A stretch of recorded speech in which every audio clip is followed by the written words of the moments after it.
Hello, everybody. My name is Benjamin Bloom. This is the Benjamin Bloom Football Show, and we have new participants in the Championship who have never been there before because last night Wycombe Wanderers won the League One playoff final against Oxford at Wembley to achieve a very unlikely and frankly impressive promotion up from League One. So we welcome Wycombe. If you're a Wycombe fan, this is a Championship channel. Please hit that subscribe button. We will be covering you next season. Welcome along. And we're going to have a little look at how they did it and what happens next for them. So here is probably the two key men there. That's Gareth Ainsworth and Joe Jacobson celebrating last night. Unprecedented in Wycombe's history, this. Maybe not unprecedented in Championship history. We have had some small clubs up before, and that's no knock at Wycombe. I'm sort of judging it on history and size of fan base, really. And if we bring up this is the League One average attendances. Obviously, you've got the Behemoth there that is Sunderland, an average of 30,000, incredibly. Then you've got a couple of biggies, my team Ipswich there, Pompey. Bolton has been tailing off for a while, but then cast your eyes all the way down to 17th and you will see Wycombe Wanderers there. Average attendance 5,653, although the ground I think does hold a fair amount more than that. So it is not to look down our noses at Wycombe, but it is a big achievement. Again, I'll talk about Burton and I'll talk about Yeovil. There's been small clubs up there before, and let's use the term small in inverted commas. It's just a description. Please don't get upset about that one, anyone. There is last year's League One table, and once again you'll see 17th place again, Wycombe down there, 3 points off the relegation zone. Look at that, 21 defeats, nowhere near the promotion playoffs, 20 points off, in fact. So this is quite the rise this season for Wycombe. Obviously, a lot of people will be familiar now with Gareth Ainsworth, who, yes, gets most press attention for his hair, but obviously don't talk to me about trying to be in the football space and having hair that isn't a short back and sides. People talk about it a lot. But he's turning out to be a very, very good manager. And in respects of how he's done this, we'll talk about tactically, but very, very much a case of taking the tools at his disposal and utilizing them absolutely brilliantly. Ainsworth was appointed back in 2012 there, 8th of November 2012, you can see there. As player manager of struggling Wycombe on a permanent basis, signing a contract only until the end of the season. The club currently out of the League Two relegation zone on goal difference. So we're talking 2012. It's a long tenure now, being as we're in 2020 and outside of the League Two relegation zone on goal difference. So it has been quite the journey under Gareth Ainsworth. As you can imagine, here is what he's trading in. That's this year's incomings. And look, we're not sure with Fred Onyedinma, excuse me, down the bottom. That's gone down as undisclosed. But otherwise, loans from Millwall and Birmingham, QPR, Bournemouth there with Offaborth and Newcastle. And then just free transfers. So he's hodgepodged a team together, but he's got them out of League One. And it was quite the start to the season. They just went out like an absolute train, didn't they? Look, that is the first 20 games of the season, taking us up to the 14th of December. And as you can see there, only one defeat in there. A fair number of red cards in those games. Not all for Wycombe, you'll see there, but absolutely superb stuff. And as an Ipswich fan, look down there, 26th of November, that 0-0 draw there told you everything you needed to know. That was the big top of the table clash. And there was just always this sense that, Wycombe, they've made a good start, but they'll regress down to the mean and they'll level out. And I remember them coming to Portman Road, actually missed a penalty in that game as well. But in the main, it was a stopping job at that point. And I remember looking at the table and thinking, my God, look at the position they've got themselves in. There's a real chance they can do it. Here is the table at the 14th of December, and there were Wycombe. Look at that, miles clear there, 7 points clear, in fact, in front of Ipswich. A brilliant start.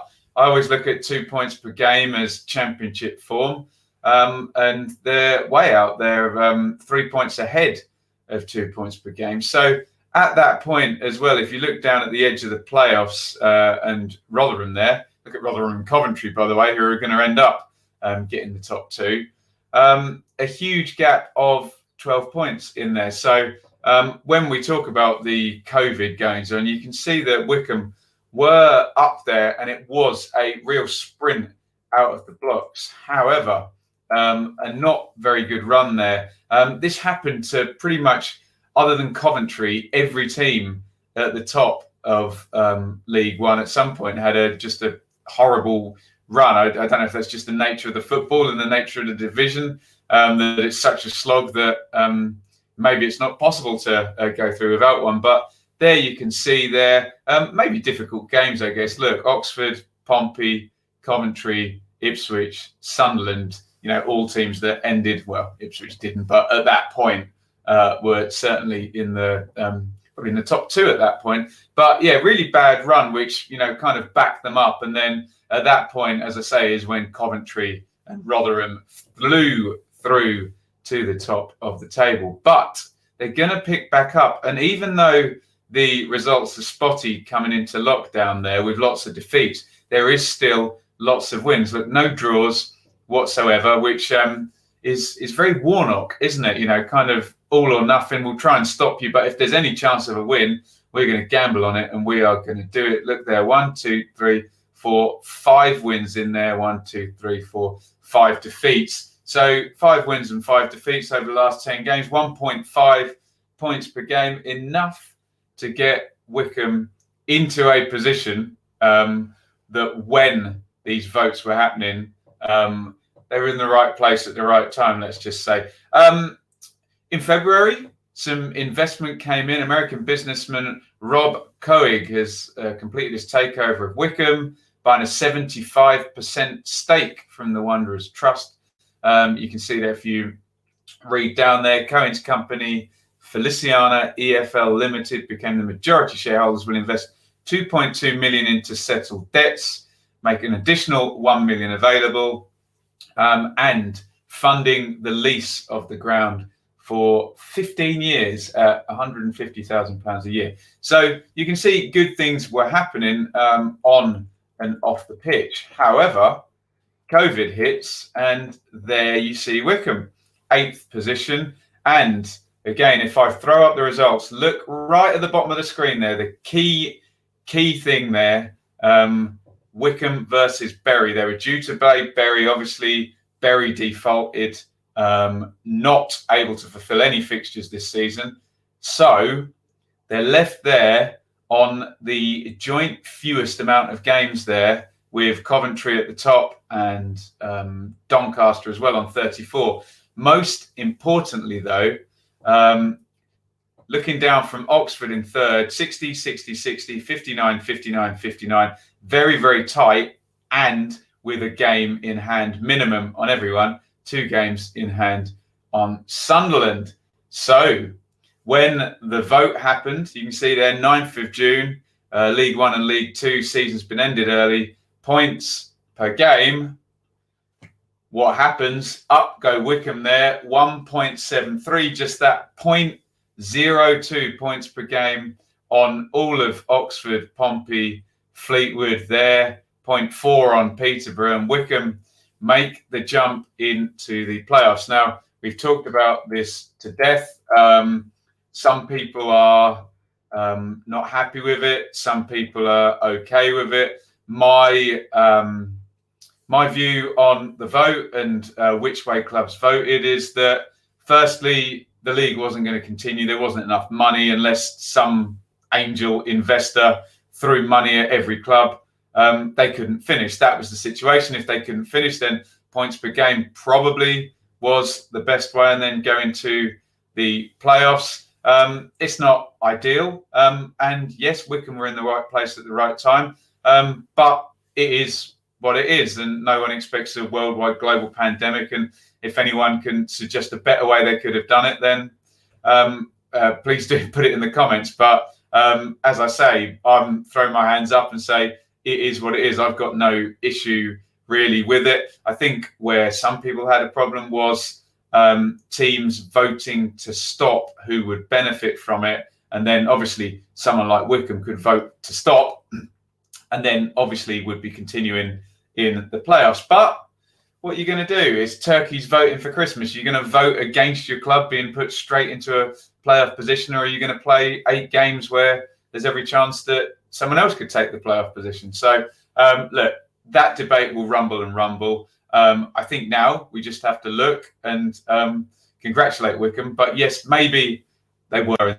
place at the right time. And of course, so were Coventry and Rotherham, who took the top 2. So into the playoffs we go, and a mad semi-final there. If you look at the top on that first game week, Fleetwood 2 red cards, Wycombe winning 4-1 there. We've seen it in the playoffs before where the first leg can just kill an entire season, a bad refereeing decision or a crazy defensive half or something of that nature, and you're done. Your season's over. In the second game, Fleetwood went for it, but Wycombe managed to break away and get 2 goals, one at the, I think, was it right at the end of the first half or right at the start of the second half? I don't quite recall.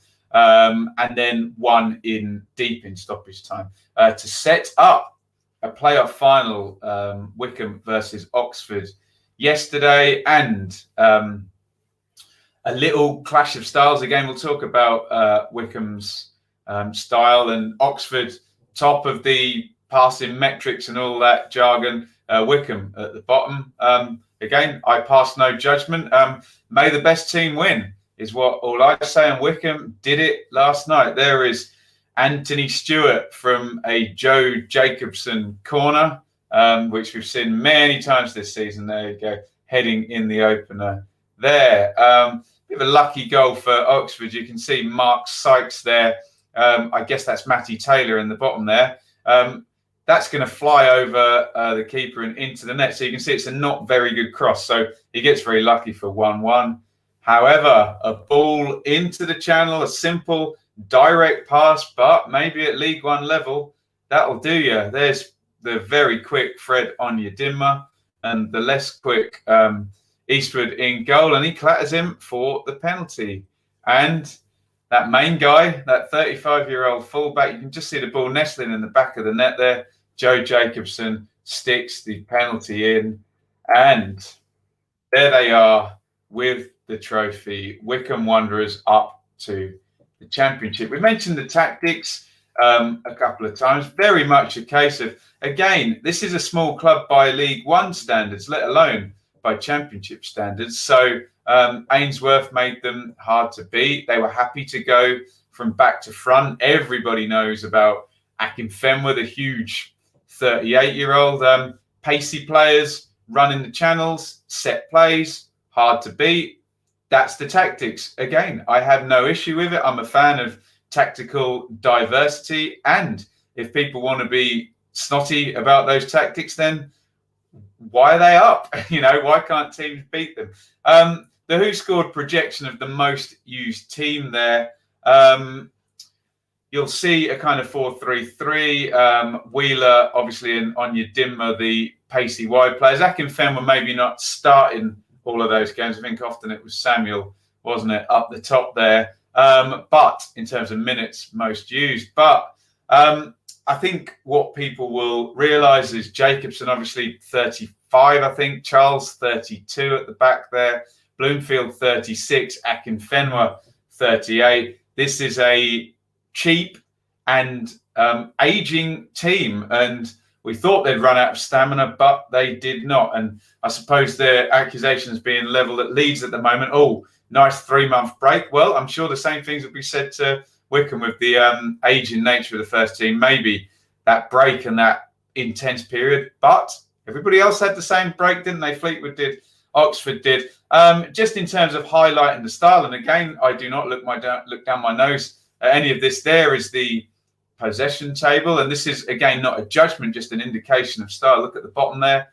Wycombe, 44.2%, the least possession per match in the league. Oxford defeated there at the top of that table. And look at my team, Ipswich, in second place. There you go. Shows that you can do nothing with possession. But Coventry, you can see, managed to, acknowledged as the best team in the league, do it with a possession-based style. But there are many ways to skin a cat. There's the pass completion again. Wycombe at the bottom of that. Rochdale at the top. So again, and Milton Keynes didn't have good seasons. So it's what you do with it that counts, not the size that matters. There is Rotherham at the top of the aerial league. There in terms of how good a team is in the air. Obviously important in League One. Pompey, so Rotherham promoted, Pompey in the playoffs, Wycombe in the playoffs as well. But just a small sort of indication that a team happy without the ball, okay defending, will punish you with quick transitions, balls into the channels, set plays, etc. Hey, managers like Mick McCarthy have made a career out of tactics very similar to that. So again, I make no judgment. How will this go in the Championship? Well, I mean, the obvious example, and they got more and more direct, were Paul Warren's Rotherham in 17-18, who were having the ball not in play very often and launching throw-ins and set plays and things of that nature. I don't think Wycombe are that direct. I actually don't think Rotherham will be that direct this time. I think they'll have a slightly different style in the Championship. But we've seen Neil Harris's high-intensity Millwall. They were a very direct team in 17-18. And, of course, Neil Warnock that same season took Cardiff up with rather similar in terms of the key bullet point style than what Ainsworth is playing and what we'll expect to see. In terms of small clubs, here's the Yeovil example. And I mean, the key difference here is the meteoric rise as well there. League One up in the playoffs there from a 4th place finish in 2012-13 into the Championship. And sadly, it was all too much for the club there. They reached their zenith and then relegated from the Championship after one season. Relegated from League One straight away the next season. So it can come too quickly. That said, Wycombe, fairly long tenure now in League One. So a little bit different there. Burton, an even more meteoric rise there. Another kind of, you'd say, small club with a small support base. They're champions of League Two in 14-15 and then straight through League One as well, second position. They lasted 2 seasons there in the Championship. So they would be the kind of examples to say what will happen to a club of similar stature. Everyone's different. We'll see what happens. But that would be my analysis of how Wycombe have done it and what may happen next. As I say, from a point of view of the channel, we welcome Wycombe into the Championship. Great to have you. And obviously, congratulations again. There they are celebrating. So that was Wycombe's road. Let me know what you think in the comments. First of all, have I missed anything out? Was there any key ingredient to their promotion that we haven't spoken about thus far in this video? And how do you think they'll go next season? I mean, it's always very frustrating when a team kind of gets an unlikely promotion and then they're immediately told how terrible their next season's going to be, even while they're trying to celebrate. So obviously go easy if you think it's going to be a tough ride. Of course, it's going to be a tough ride, but we don't know what the Championship's going to look like next season in terms of transfer market and money and sustainability and all of those things. So maybe it's a good opportunity, maybe it's a bad one. Only time will tell us on that one. Just read that ticker at the bottom. You can support the channel here via the super chat feature. So even if this video is not live, you can still go into the live chat if I put it up as a premiere and hit that dollar button and make a donation. You can support me on patreon.com/Benjamin Bloom, trying to push forward and make this maybe a full-time venture, and it's going very well. Thank you to the support of all the people on Super Chat and Patreon. If not, please do a couple of things for me. Comment on the video. Obviously, that draws more people here. Hit the like button if you can't be bothered to write a comment. But the most important thing, please hit subscribe. Help me grow the channel. Help me grow this maybe into a business. And also that little sign up there that my missus kindly made when we got 5,000 subscribers is we're now very close to 10,000. Would love to make 10,000 subscribers by the end of the season. So please help out by doing that. But more over. Thank you for watching. You can follow on Twitter at Benjamin Bloom, Instagram as well, and get your comments in. It is congratulations to Gareth Ainsworth and Wycombe Wanderers. They join Rotherham and Coventry in promotion up from League One. And we already know we've got Norwich coming back as well. The Championship next season already taking place. Get your comments in. Thank you for watching, and please join later. It's a gargantuanly seismic, massive midweek of Championship games. I'll be across all of them each night. So if you're a Wycombe fan and you're new, hit subscribe and see what you've just got yourself into, because it's as mental as ever in the Championship. Thank you, everybody, for watching. Over and out. And once more, congratulations to Gareth Ainsworth and Wycombe on promotion from League One to the Championship. Over and out.